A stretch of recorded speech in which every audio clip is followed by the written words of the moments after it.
사랑하는 성도 여러분, 전 세계 및 전국의 지교회 성도 여러분, 지성전 성도 여러분, 전 세계 인터넷을 통해 예배드리는 모든 성도 여러분, GCN 방송 시청자 여러분, 아버지 하나님께서는 동생을 죽인 가인에게 회개의 기회를 주시려 했습니다. 가인이 스스로 잘못을 시인하고 하나님께 자백하기를 원하셨지요. 회개도요, 누가 회개하라고 해서 하는 거는 참 회개가 아니죠. 스스로 자원해서 통해 잡아가고 회개해야 되는 거지, 누가 지적하니까 회개하라고 하니까 하는 거는 그건 참 회개라고 볼 수 없습니다. 그래서 가인에게 내 아우 아벨이 어디 있느냐 물으셨습니다. 이에 가인은 내가 알지 못하나이다. 내가 내 아우를 지키는 자니까 라고 답했죠.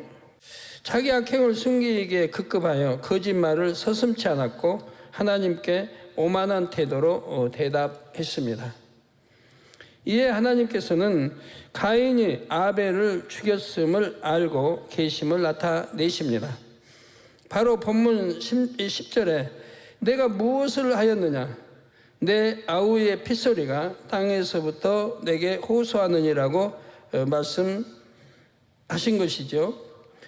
하나님께서는 가인이 아벨을 어디서 어떻게 왜 죽였는지를 다 알고 계셨습니다. 우리 아버지 하나님 전지전능하시다, 달리 전지전능하시대 다 아세요. 여러분의 일거수일투족 다 아십니다. 아무리 몰래 숨겨도 아시는 거고,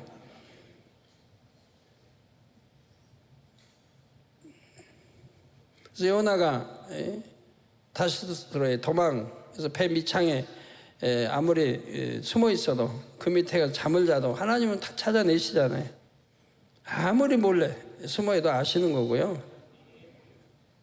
이런 걸 우리가 염두에 둬야 되는데, 앞뒤 사람이 있나 없나는 보고, 없으면 도적질도 하고 나쁜 짓도 하고. 근데 문제는 만군의 하나님이 불꽃 같은 눈동자로 지켜보신다는 사실을 마음에 항상 새기고 있어야 되는데, 하나님은 뒤로 멀리 해버리고 눈에 보이는, 현재 보이는, 누가 사람이 보나 나를 안 보나. 자, 그런데도 먼저는 가인에게 물으심으로 스스로 회개할 기회를 주셨지요. 가인은 끝까지 그 기회를 잡지 않았습니다. 이에 하나님께서는 가인에게 임할 저주에 대해 말씀하셨습니다. 본문 11절 12절입니다. 땅이 그 입을 벌려 내 손에서부터 내 아우의 피를 받았은즉 내가 땅에서 저주를 받으리니, 내가 밭가라도 땅이 다시는 그 효력을 내게 주지 아니할 것이요 너는 땅에서 피하며 유리하는 자가 되리라. 이 말씀은 심은 대로 거두며 행한 대로 받는 영계의 법칙이 가인에게 그대로 적용됨을 보여줍니다. 로마서 2장 6절에도 하나님께서 각 사람에게 그 행한 대로 보응하시되라고 말씀하셨죠.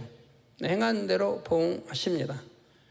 틀림이 없어요. 저는 우리 성도들 많이 대해보고 기도해주고 하니까 알잖아요. 반드시 여러분 행한 대로, 악을 행하면 악을 행한 대로, 법을 어기면 법을 어긴 대로. 법을 어기고 나서 내게 기도해 주세요, 안 되는 거예요. 왜? 공의가 있으니까. 법을 어기면 어긴 대로 처벌을 받아야 되고, 그러니까 법을 안 어겨야 되고 정도를 걸어야 되고, 악을 행하면 악의 보응, 선을 행하면 선의 반드시 하나님 갚아주십니다. 그에 많은 것, 기도를 중심으로 믿음 사랑으로 불같이 하면 영적 성장뿐 아니라 반드시 기도하는 거 믿고 간구한 대로 응답이 오게 되어 있는 것이고, 중언부언하면 응답 안 오는 것이고. 가인에게 임한 저주는 두 가지였습니다. 첫째는 밭가라도 땅이 다시는 그 효력을 주지 않는다 했습니다. 밭가라도 효력을 주지 않으니 얼마나 저주예요. 가인은 아버지 아담으로부터 농사 짓는 법을 전수 받았습니다. 당시 아담이 갖고 있던 지식과 지혜는 매우 뛰어났으므로 가인도 농사일을 매우 잘 알았지요.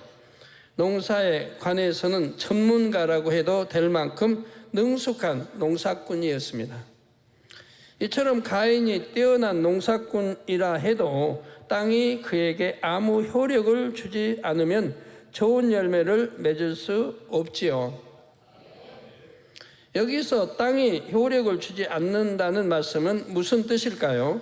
이는 땅이 인지 능력을 가지고 있어서 가인을 차별적으로 대우한다는 뜻이 아닙니다.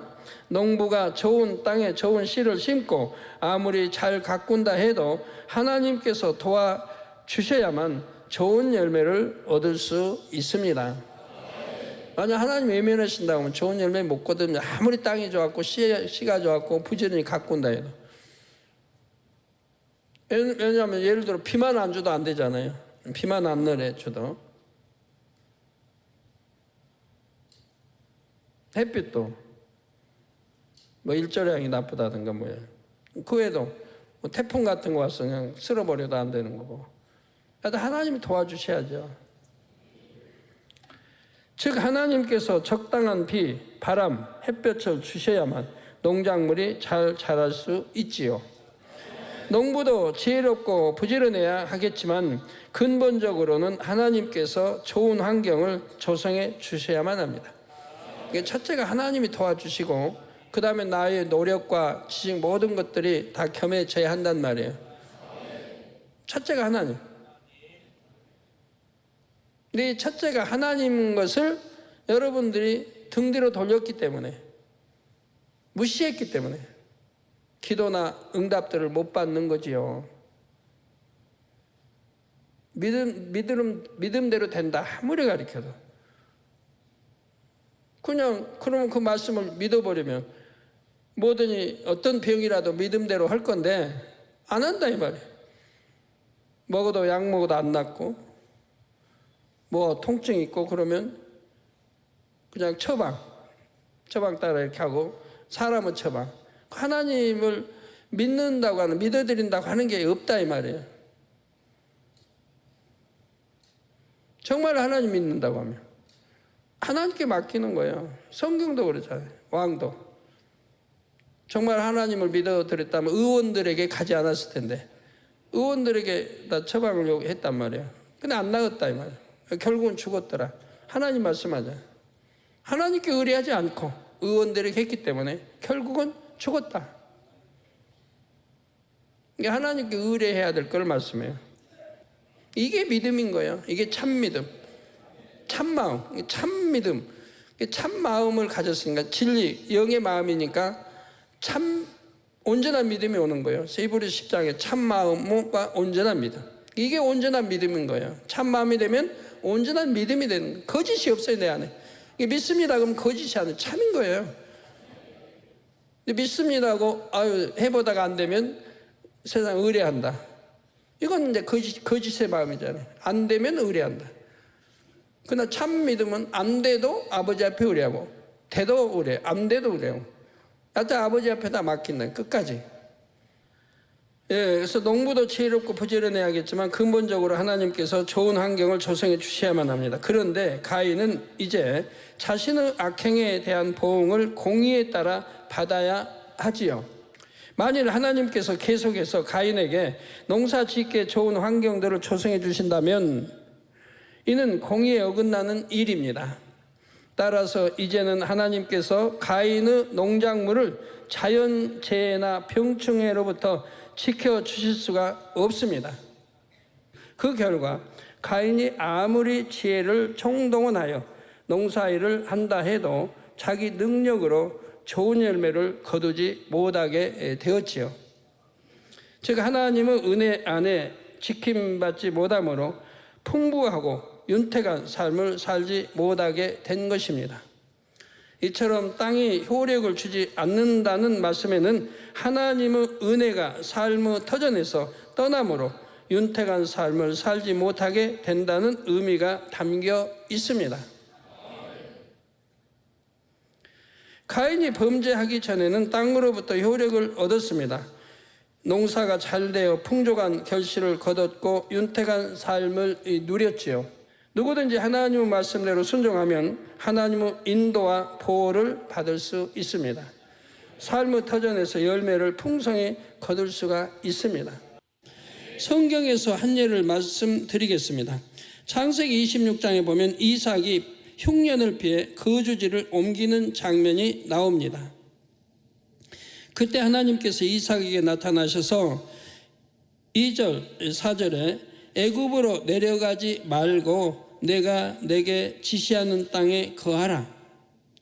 이 땅에 유하면 내가 너와 함께 있어 내게 복을 주고 내가 이 모든 땅을 너와 내 자손에게 주리라. 내가 내 아비 아브라함에게 맹세한 것을 이루어 내 자손을 하늘의 별과 같이 번성케 하며 이 모든 땅을 내 자손에게 주리니 내 자손을 인하여 천하 만민이 복을 받으리라고 말씀하십니다.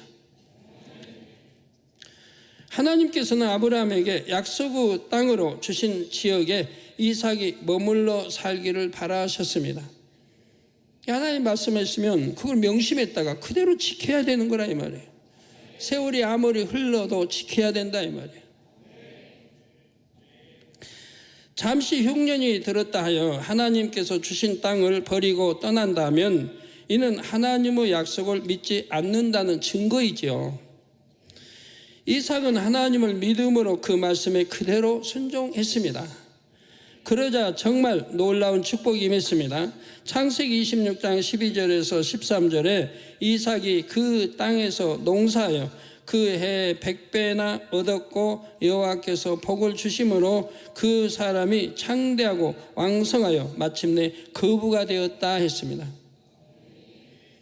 이처럼 누구나 하나님의 말씀에 순종하면 땅이 효력을 그 사람에게 내어줍니다.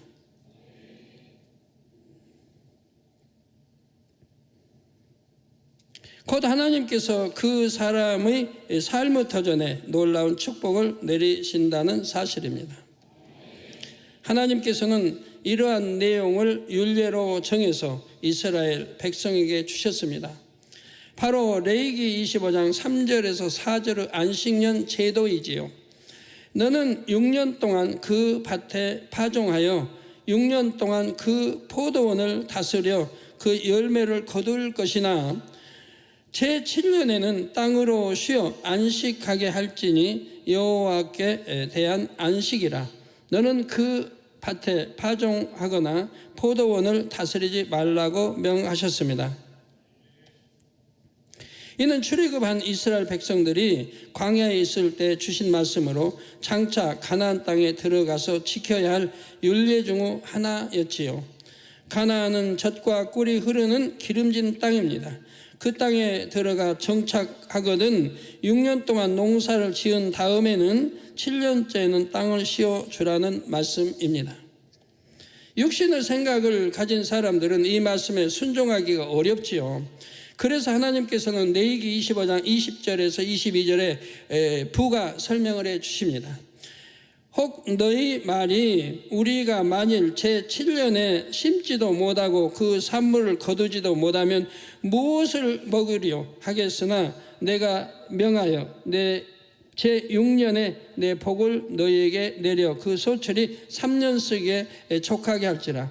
너희가 제8년에는 파종하려니와 묵은 곡식을 먹을 것이며 제9년 곧 추수하기까지 묵은 곡식을 먹으리라.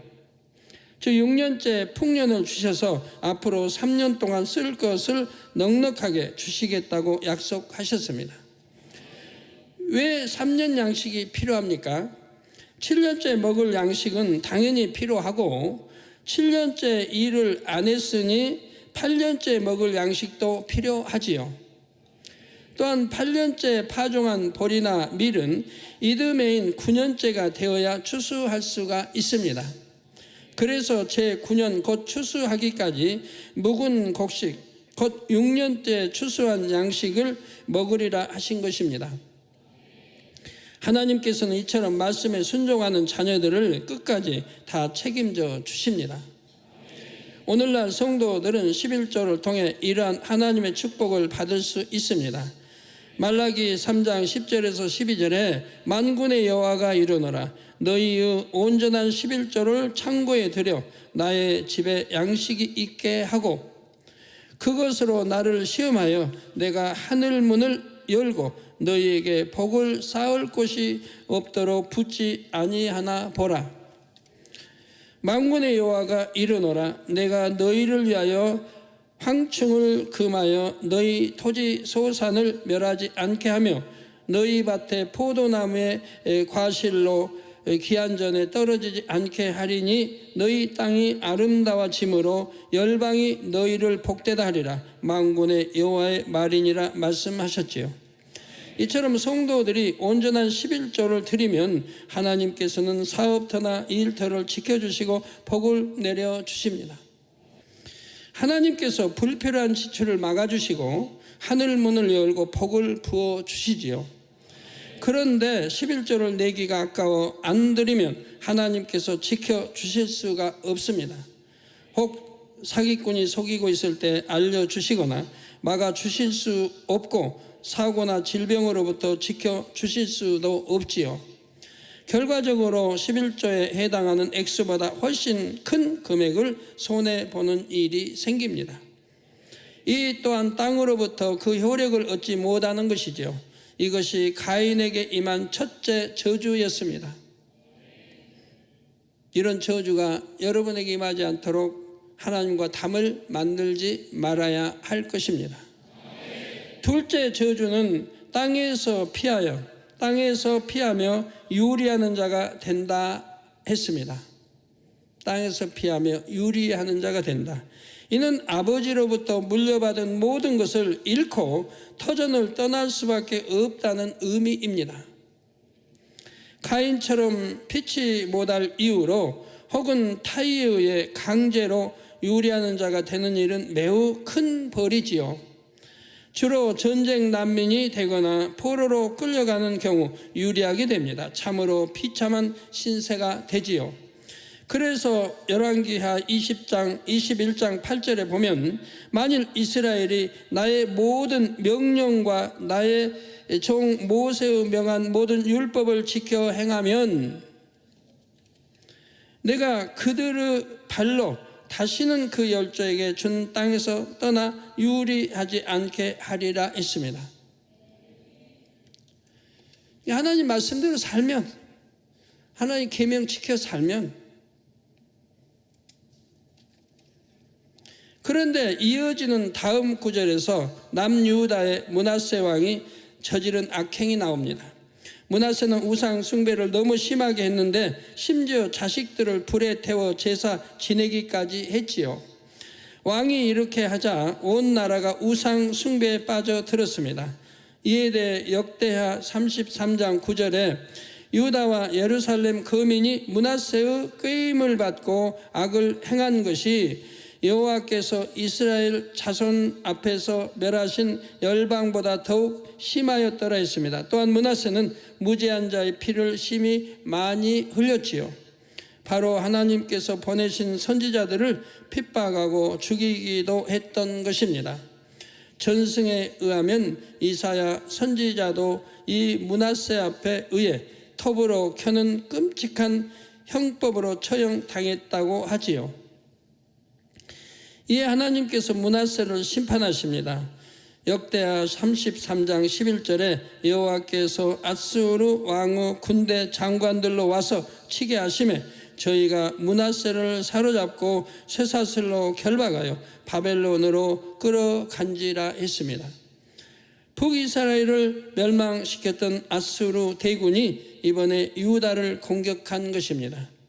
하나님께서 보호막을 완전히 거두어 버리시니 예루살렘은 쉽게 함락되었고 므낫세는 쇠사슬에 묶인 채 바벨론으로 끌려갔지요. 한 나라의 왕이 적국의 포로로 끌려갔으니 그곳에서 얼마나 치욕스러운 수모를 당했을까요? 므낫세는 그제서야 정신을 차립니다.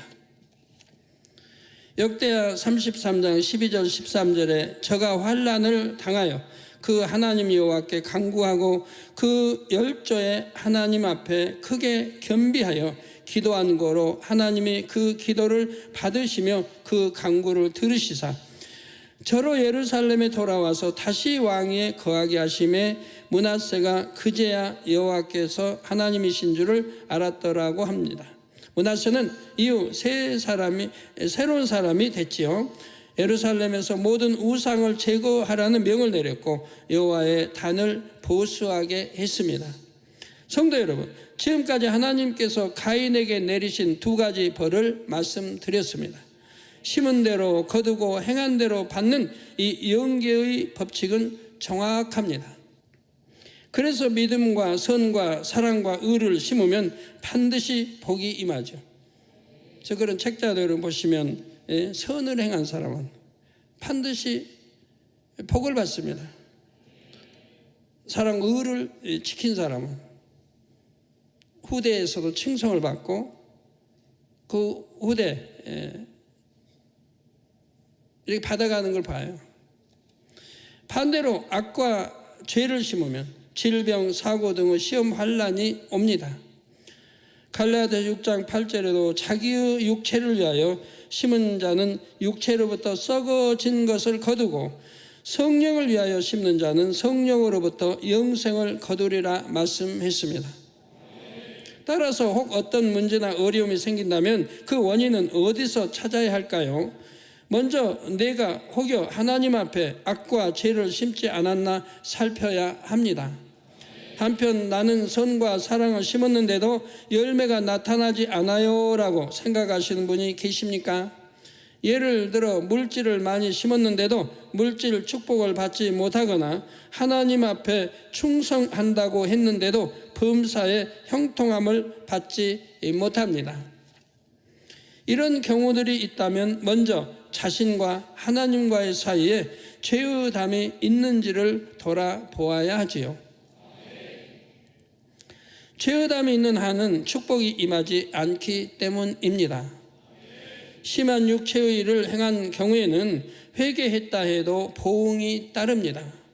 이렇게 죄에 대한 보응을 받는 동안에는 축복이 유보됩니다. 여러분은 심은 대로 행한 대로 심으면 반드시 거둡니다. 축복 주십니다. 그러나 축복의 때가 예를 들어 하나님과 죄의 담이 있어 이걸 헐지 않으면 이게 더군 사망에 이른 죄를 말해요. 그렇지 않은 가벼운 걸 말하는 게 아니라 사망에 이른 죄를 지었다. 그럼 이 죄의 담을 헐어야 그 다음에 심은 것도 축복이 가는 것이라 이 말이에요. 그러지 않은 이상은 하나님이 축복해 주실 수가 없다 이 말입니다. 본인은 열심히 심는다고 하는데도 심은 대로 열매를 거두지 못하고 축복 기도를 받아도 축복이 임하지 않지요. 이런 경우 그 죄악의 형벌을 순히 받으면 결국 하나님께서 긍휼히 여겨주십니다. 다윗이 이제 범죄했을 때 선지자의 권면을 듣습니다. 그 다음 어떻게 행동합니까? 그 많은 그런 징계, 그런 시험 환난을 다 겸허히 받지 않습니까? 원망합니까? 불평합니까? 아니잖아요. 너무 죄송스러운데 하나님 앞에도 겸허하게 다 받잖아요. 백성이 욕을 한다 해도 억울하게 참 사흘 피 흘린 적도 없는데 억울하게 욕을 한다 할지라도 다 받잖아요. 따지고 하지도 않고. 레위기 26장에 이에 대한 말씀이 나오죠. 이스라엘 나라가 망하여 백성들이 열방으로 흩어져서 땅에 유리하는 자가 되었을 때라도 이 말씀을 기억하라 하셨습니다. 그래서 여러분 말씀 암송이 중요한 거예요. 그 말씀이 내 마음에 있을 때 어떤 시험 환난이 왔을 때 기도하면 그 말씀으로 깨우쳐 주신다 이 말이에요. 깨우쳐 주시면 즉시 순종해야 된다 이 말이에요. 깨우쳐 주시고 또 단에서 수없이 지적하고 해도 순종하지 않을 때 계속 연단을 받아갈 수밖에 없는 거죠. 하나님은 사랑이시라 금방 사망으로 역사하지는 않습니다. 오랫동안 인내하시고 참으시는 경우도 있고, 어떤 사람은 바로 징계하시기도 하고, 그 사람에 따라 이렇게 다르죠. 아버지의 이제 섭리와 뜻이 있어서 이렇게 하는 거 봅니다.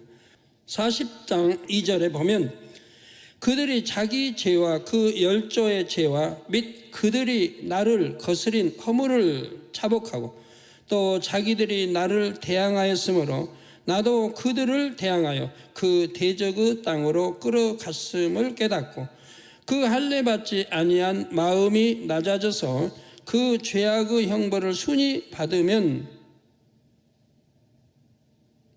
내가 야곱과 맺은 내 언약과 이삭과 맺은 내 언약을 생각하며 아브라함과 맺은 내 언약을 생각하고 그 땅을 권고하리라 말씀하셨지요. 또한 44절에도 그런즉 그들이 대적의 땅에 거할 때 내가 실어버리지 아니하며 미워하지 아니하며 아주 멸하지 아니하여 나의 그들과 세운 언약을 폐하지 아니하리니 나는 여호와 그들의 하나님이 됨이라 하셨습니다. 아무리 큰 죄를 지었다 해도 그로 인해 마음을 낮추고 형벌을 순히 받으면 우리 하나님께서는 그를 싫어하지도 미워하지도 않으십니다. 또한 멸하지 않겠다 하십니다. 나중에 다시 말씀드리겠지만 하나님께서는 가인에게도 구원의 은혜를 베풀어 주셨습니다. 우리 아버지 하나님은 사랑이십니다. 한 사람도 멸망당하기를 원치 않으시고 모든 사람이 구원에 이르기를 원하시지요. 이러한 사랑 가운데 계속해서 가인에게도 회개의 기회를 주셨습니다. 가인은 하나님께서 자신의 악행을 드러내시고 그로 인해 임할 형벌을 말씀하시자 두려움을 느낍니다. 그리고 비로소 회개하는 자세를 보이지요. 본문 13절에 가인이 여호와께 고하되 내 죄벌이 너무 중하여 견딜 수 없나이다 고백했던 것입니다. 그런데 가인의 이 고백은 마음 중심에서 나온 회개는 아니었습니다. 단지 자신이 받게 될 벌이 두려워서 죄를 시인한 것뿐이지요. 하나님께서는 이런 회개를 원치 않으십니다. 진정에서 우러나는 회개를 원하시지요. 바로 사랑의 회개를 원하십니다. 사랑의 회개란 무엇일까요? 비유를 들어보겠습니다. 여러분이 부모님을 너무나 사랑하고 마음 중심에서 존경한다고 합시다. 그런데 그만 부모님이 가장 싫어하는 행동을 하고 말았습니다. 이 사실을 부모님이 알게 되었지요. 이때 부모님을 진정 사랑하는 자녀라면 당연히 부모님 앞에 나아가 마음 중심에서 나오는 용서를 구합니다. 사랑하는 부모님의 마음을 아프게 한 일이 너무나 죄송해서 마음을 찢는 후회를 하며 부모님께 나아가 철저히 회개하지요. 이럴 때 자녀가 부모님을 사랑하는 만큼 마음에서 느끼는 고통도 큽니다. 그런데 어떤 자녀들은 자신의 실수와 잘못으로 인해 부모님은 눈밖에 날까봐 얼른 회개합니다. 부모님은 눈밖에 나면 재산을 분배해 주실 때 불이익을 당할 수도 있다는 계산 속에서 겉으로만 무릎을 꿇는 경우도 있지요. 우리 아버지 하나님께서 믿음의 자녀들에게 원하시는 회개는 사랑하기 때문에 중심에서 돌이키는 것입니다. 당장 어떤 처벌받는 것이 두려워서 죄를 자복하고 회개하는 것은 진정한 회개가 아닙니다. 이런 경우는 중심에서 돌이킨 게 아니므로 언제든 동일한 죄를 다시 지을 수가 있습니다. 두려움을 주는 환경이 사라지면 마음에서 뽑아내지 못한 악의 모양이 다시 겉으로 나오기 때문입니다. 요한일서 4장 18절에 보면 사랑 안에 두려움이 없고 온전한 사랑이 두려움을 내어 쫓나니 두려움에는 형벌이 있습니다. 사랑 안에는 두려움이 없고 온전한 사랑이 두려움을 내어 쫓나니 두려움에는 형벌이 있습니다. 두려워하는 자는 사랑 안에서 온전히 이루지 못하였느니라 말씀했지요. 자, 두려워하는 자는 사랑 안에서 온전히 이루지 못하였느니라. 욥기에도 하나님 두려움으로 그 두려움이 결국은 임하지 않았습니까? 정말 사랑한다면 두려움이 없습니다. 부모 자녀 간에도 너무 자녀를 사랑하고 자녀가 부모가 자기를 사랑한다는 거 알면 자녀가 잘못해도 부모를 두려워하는 건 아닙니다. 오히려 이제 매를 때린다 해도 오히려 가까이 더 다가갑니다. 오히려 안기려고 합니다. 근데 야단친다고 멀리하고 피하고 그거는 그 부모의 사랑을 모르는 거죠. 정말 사랑한다면 때린다 해서 뭘 피하는 게 아니고 더 가까이 하고 더 안기려고 한다 이 말이에요.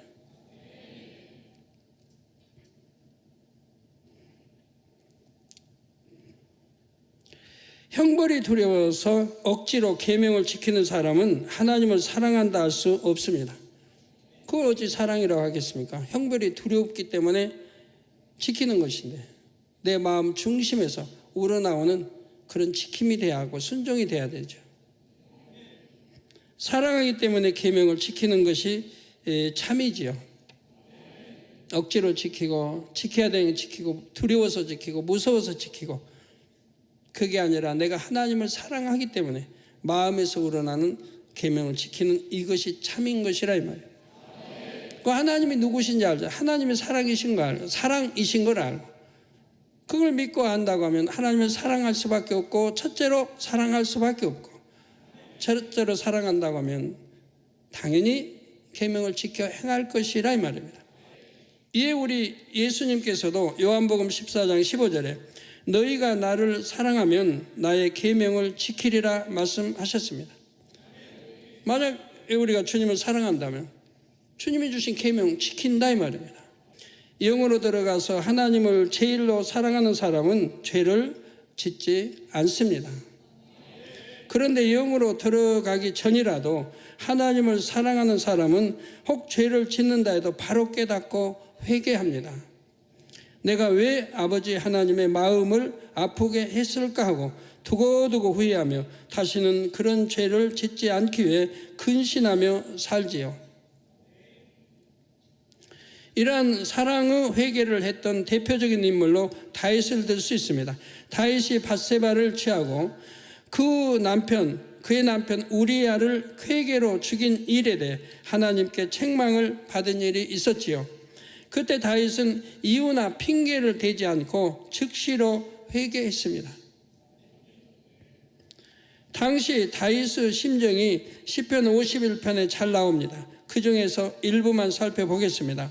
먼저 1절에 3절에 하나님이요 주의 인자를 쫓아 나를 긍휼히 여기시며 주의 많은 자비를 쫓아 내 죄가를 도말하소서. 나의 죄악을 맑게 씻기시며 나의 죄를 깨끗이 제하소서. 대저 나는 내 죄가를 아오니 내 죄가 항상 내 앞에 있나이다 했지요. 자신의 죄를 솔직히 인정하며 죄사함을 구하고 있습니다. 다음으로 11절 12절에는 나를 주 앞에서 쫓아내지 마시며 주의 성신을 내게서 거두지 마소서.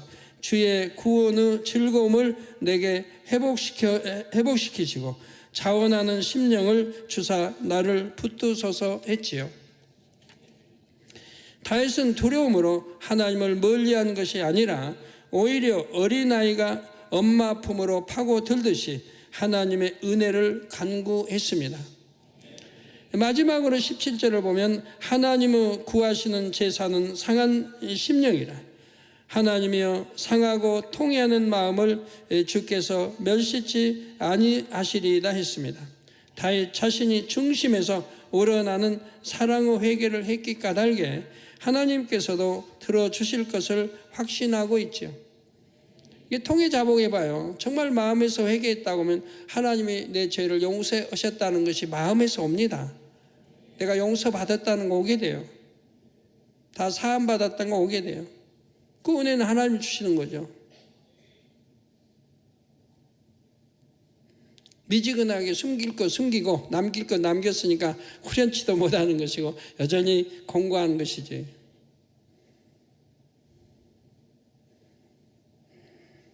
우리 아버지 하나님께서 원하시는 회개가 바로 이런 사랑의 회개, 진정한 회개입니다. 당장 상황을 모면하기 위해 입술로만 잘못했습니다 하고 중심에서 돌이키지 않는 것은 진정한 회개가 아니지요. 사람은 속일 수 있을지라도 하나님은 속일 수 없습니다. 원수마귀 사단도 유구 사람에 대해서 어떤 죄를 지었는지를 속속들이 알지요. 어둠에 속하기 때문에 어둠에 속한 것들은 안다 이 말이에요. 죄를 지으면 알고 안다 이 말이에요. 그래서 사단이 아직 사함받지 못한 죄를 빌미로 송사하면 하나님은 시험을 허락하실 수밖에 없지요. 회개하지 않는 이상은 계속 시험이 오는 것이라 이 말입니다. 그 결과 행한 대로 받는 공의에 따라 값을 치르게 되는 것입니다. 가인도 중심에서 진정으로 회개하지 않으므로 범죄에 대한 값을 치르게 되지요. 이에 대해서는 다음 시간에 이어 말씀드리겠습니다. 결론을 말씀드립니다. 사랑하는 성도 여러분, 이 시간은 하나님께서 가인에게 내린 두 가지 저주와 그에 대한 가인의 반응을 말씀드렸습니다. 우리 아버지 하나님은 사랑이십니다. 행한 대로 갚아주시는 하나님의 공의도 결국은 하나님의 사랑에서 비롯된 것이지요. 공의가 결여된 사랑은 한편으로 치우치기 쉽게 온전하지 않습니다. 그러므로 성도님들은 어떤 상황에서도 하나님의 사랑의 끈을 붙잡으시기 바랍니다. 시편 73편 28절에 하나님께 가까이 함이 내게 복이라. 내가 주 여호와를 나의 피난처로 삼아 주의 모든 행사를 전파하리로다 했지요. 하리이다. 혹 여러분이 연단 중에 있을지라도 시험을 당해 곤란 중에 있을지라도 하나님을 더욱 가까이 하시기를 바랍니다. 좋으신 우리 아버지 하나님을 여러분의 피난처로 삼으시기 바랍니다. 그래서 아버지 하나님의 사랑 가운데 능히 모든 연단을 통과하심으로 정금 같은 믿음을 갖게 되시기를 주님의 이름으로 축원합니다.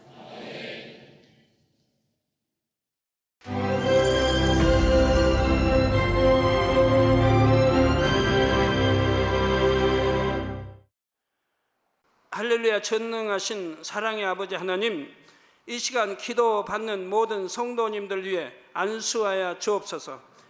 GCN 방송과 인터넷과 화상을 통해 기도받는 지교회와 지성전 그리고 전세계 하나님의 자녀들 위에도 시공간을 초월하여 역사하여 주시기를 원합니다. 믿어지는 믿음을 주시고 부정적인 생각과 의심의 세력을 물리쳐 주옵시며 모든 시험 환난도 물리쳐 주옵소서. 머리부터 발끝까지 오장육부 뼈 마디마디 온몸의 신경 조직 세포 등 아픈 곳마다 성령의 불로 태우시고 근본의 빛으로 역사하여 주옵소서. 예수 그리스도의 이름으로 명하노니 원수마귀 사단 모든 질병 균 연약함아 물러가라. 빛이여 임하라. 모든 불친 난치병도 성령의 불로 태워 깨끗하게 역사하여 주옵소서. 말라리아를 비롯한 모든 풍토병도 물리쳐 주옵소서. 깨끗함을 입을지어다. 감기, 기침, 열, 몸살, 독감 등 각종 유행성 질병도 다 물러가라. 어떠한 유행성 질병 균도 틈타지 않게 지켜 주옵소서. 위암, 폐암, 간암, 유방암, 자궁암, 대장암, 피부암 등 각종 암과 에이즈, 백혈병, 뇌졸중, 고혈압, 저혈압, 심장병, 폐병, 위장병, 당뇨, 부인병, 피부병, 갑상선 질환과 모든 염증도 깨끗게 하여 주옵소서. 소아마비, 중풍, 관절염, 디스크도 온전케 하여 주옵소서. 요통, 두통, 신경통을 비롯한 모든 통증은 사라질지어다. 간질, 자폐증, 우울증, 조울증, 노이로제 등 모든 정신질환도 물러가라. 모든 마비된 것도 풀어지고 일어나 걷고 뛸지어다. 눈도 잘 보이게 하옵시고 귀도 잘 들리게 하여 주옵소서. 소경은 눈을 뜨고 기머거리는 들으며 벙어리는 말할지어다. 각종 사고 후유증도 깨끗게 하시고 부러진 뼈도 붙여 주옵소서. 화상 입은 것도 온전케 하옵소서. 화기야 물러가라. 열도 물러가라. 아버지 흉터도 나지 않게 역사해 주시기를 원합니다. 마약을 비롯하여 각종 약물과 독극물 중독도 깨끗함을 입을지어다. 죽은 신경과 세포가 살아나며 죽은 자도 살아나게 하여 주옵소서. 잉태의 축복도 주시기를 원합니다. 잉태 축복을 받으라. 예수 그리스도의 이름으로 명하노니 원수마귀 사단아, 하늘 공중 곳에 잡은 악의 영들아 물러가라. 그의 사자들도 물러갈지니라. 이 땅의 악한 영, 더러운 영, 거짓되고 간사한 영, 이간질하고 미혹하는 모든 어둠들은 물러가라. 모든 흉악의 결박을 풀고 어둠아 물러가라. 빛이여 임하라. 아버지 하나님, 부르짖어 기도할 수 있는 능력을 주시고 죄를 버리고 성결될 수 있는 능력을 주옵소서. 영혼이 잘됨같이 범사에 잘되게 하시고 가정의 복음화도 이루어 주시기를 원합니다. 한 주간도 모든 사고와 재앙으로부터 지켜주시고 불통이 없는 형통한 삶을 살 수 있도록 축복해 주옵소서. 성령의 불담으로 천군 천사와 주님의 불꽃 같은 눈동자로 모든 하나님의 자녀들과 가정, 일터, 사업터를 지켜주시기를 원합니다. 학생들에게 지와 명철을 더하시고 공부도 할 수 있는 뜨거운 마음과 열정도 더하여 주옵소서.